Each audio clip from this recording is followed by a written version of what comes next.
As we approach the 33rd Sunday in Ordinary Time, it's kind of like the last normal Sunday of the liturgical year. We finish the 34th week is the Solemnity of Christ the King. So we'll talk about that when we get to it. But today is kind of like the last normal, last normal celebration. So, we hear these words towards the end of Luke's Gospel where Jesus and his disciples are gathered on the Mount of Olives.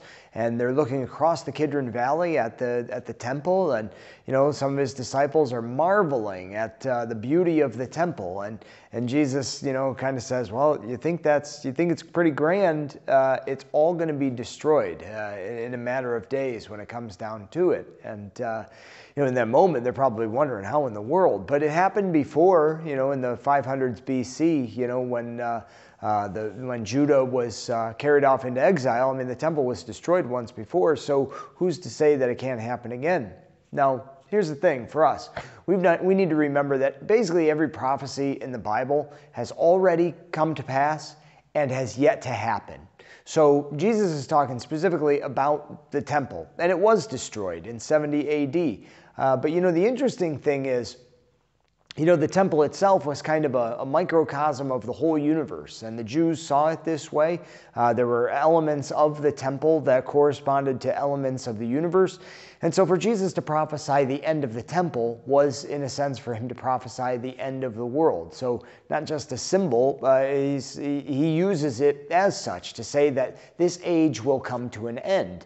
And it did. That age came to an end with the passion, death, and resurrection of Jesus. And now we're in the last age. And, we hear from our faith and even the teachings of the church through the catechism that, there will come an end to this age that we're present in at some point. And we don't necessarily know what that will be like, but the church says that there will be trials, the faith will be tested, and ultimately, there's, it may be the same challenge played out in a particular way that we've always faced, the tension between giving our lives back over to God and, worshiping ourselves in a way. That's kind of the tension. And, do we get carried away by a world that seeks, to serve itself, or do we pledge ourselves to a world that seeks to serve the true God? So, we don't have to be anxious about it, and in some ways that's what our first reading is about, and it gives us the sense that, for those who are righteous, those who have been living in right relationship, in friendship with the Lord, they have nothing to fear in the return of God. They have nothing to fear in the ending of the age, because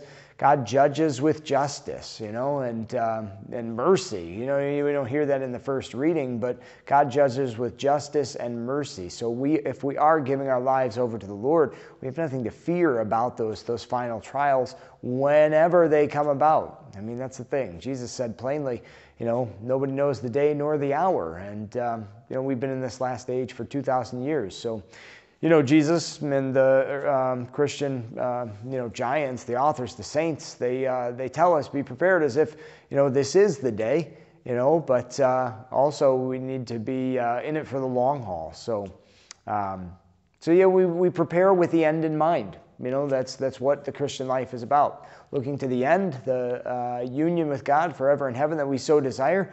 And we use every opportunity along the way to give our lives over to Him, that we might be found righteous as well, living in friendship with the Lord, that we might see the beauty of His return and His coming to rescue us in all His glory.